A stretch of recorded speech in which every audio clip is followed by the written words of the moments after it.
Halo, selamat pagi buat ibu dan teman-teman semua yang menonton video ini. Kembali lagi dengan saya, Cahaya Arliani Safitri Huta Barat, NIM 0320210054 dengan program studi Sarjana Keperawatan Stike Santa Elizabeth Medan. Dengan dosen pembimbing Maria Puji Astuti Simbolon SCAP NS MCAP. Pada kesempatan kali ini saya akan menjelaskan anatomi dan fisiologi sistem endokrin. Sekarang kita masuk dalam pengertian anatomi dan fisiologi sistem endokrin. Sistem endokrin adalah suatu sistem dalam tubuh manusia yang bertugas untuk melakukan sekresi atau memproduksi hormon yang berfungsi untuk mengatur seluruh kegiatan organ-organ dalam tubuh manusia sesuai dengan yang dibutuhkan organ tersebut. Hasil sekresi nantinya akan menghasilkan hormon yang akan masuk langsung ke pembuluh darah manusia tanpa harus melalui proses. Itu dinamakan duktus. Kelenjar endokrin akan menghasilkan satu macam hormon atau tunggal dan ada juga yang menghasilkan beberapa hormon ganda. Kelenjar ini terdiri dari dua tipe, yaitu endokrin dan eksorin. Kelenjar endokrin melepaskan sekresi langsung ke dalam darah.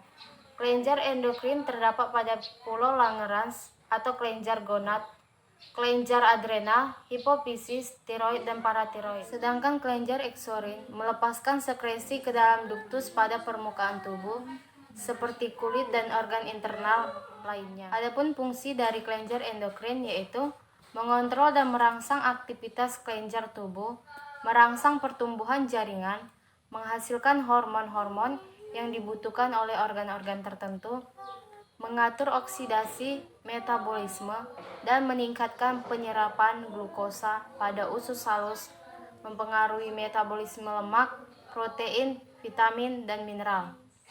Sedangkan fungsi dari hormon adalah mengendalikan proses-proses dalam tubuh manusia seperti proses metabolisme, oksidatif, perkembangan seksual, dan lain-lain.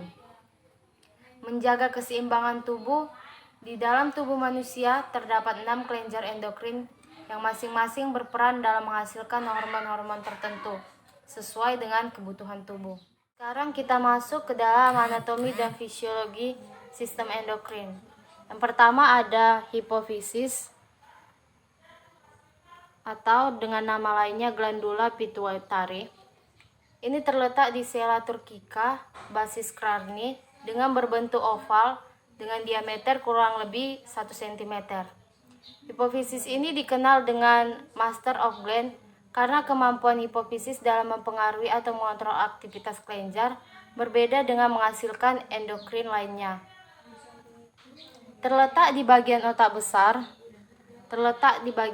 besar, ya, dan bekerja sama dengan hipotalamus. Ini ya teman-teman, dia berdekatan dengan hipotalamus untuk mengendalikan organ dalam tubuh.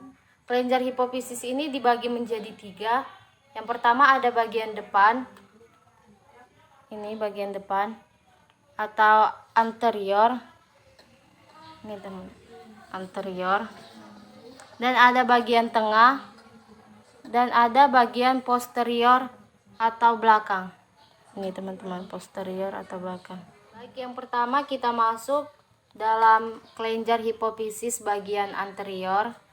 Yang ini bagian anterior. Bagian anterior ini menghasilkan beberapa hormon. Yang pertama ada hormon somatropin. Ini berfungsi untuk merangsang metabolisme protein dan lemak serta merangsang pertumbuhan tulang dan otot. Yang kedua itu ada hormon tirotropin untuk merangsang pertumbuhan dan perkembangan kelenjar gondok atau kelenjar tiroid. Yang ketiga ada hormon ACTH. Ini untuk mengontrol perkembangan dan pertumbuhan aktivitas kulit dan ginjal dan merangsang kelenjar adrenal. Selanjutnya ada hormon laktogenik yang berfungsi untuk memelihara korpus luteum sehingga dapat menghasilkan progesteron dan menghasilkan air susu pada ibu. Kemudian ada hormon gonadotropin. Ini berfungsi untuk merangsang pematangan folikel dalam ovarium pada siklus menstruasi pada wanita. Sedangkan pada pria, hormon gonadotropin untuk merangsang terjadinya spermatogenesis, yaitu siklus pembentukan sperma pada pria. Yang kedua ada kelenjar hipofisis bagian tengah.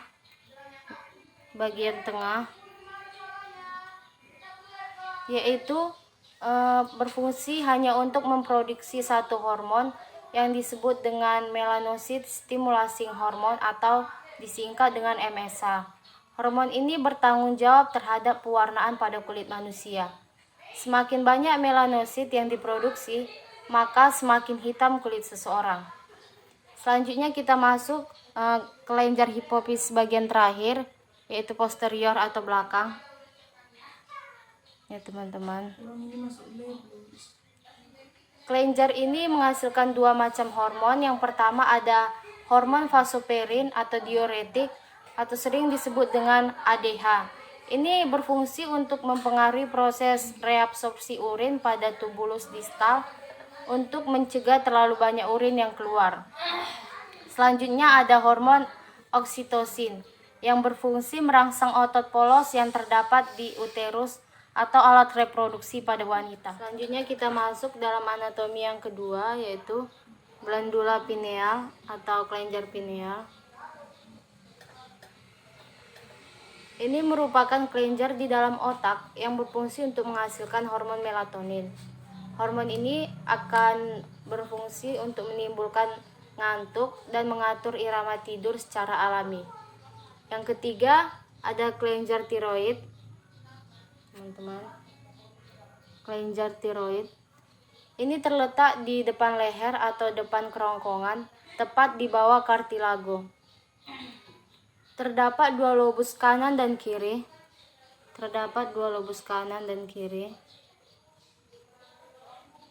Yang beratnya masing-masing 18 gram.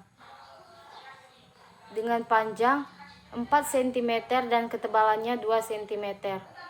Kelenjar tiroid ini akan menghasilkan hormon tiroid yang disebut dengan tiroksin atau T4 dengan nama lain tetralodoritinum. Sekresi hormon tiroid ini akan dikendalikan oleh kadar hormon untuk merangsang tiroid, yaitu stimulating thyroid hormone atau TSH. Ini akan dihasilkan oleh lobus anterior kelenjar hipofisis tadi.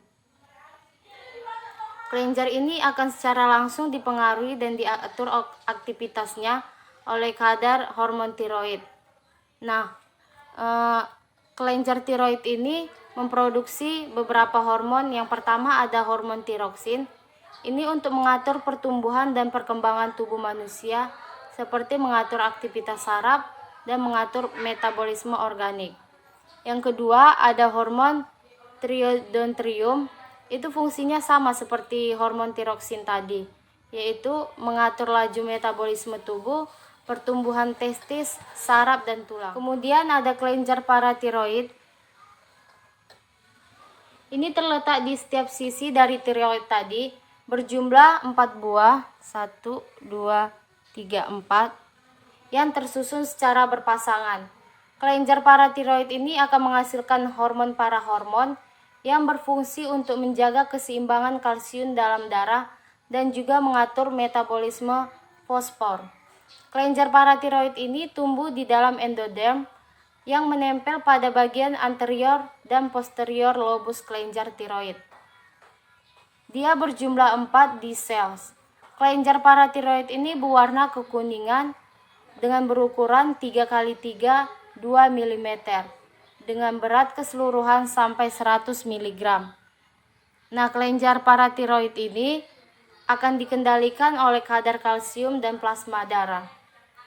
Selanjutnya kita masuk ke dalam kelenjar adrenal. Kelenjar adrenal ini terletak di kutub atau kedua ginjal. Terdiri dari dua lapisan, yaitu korteks.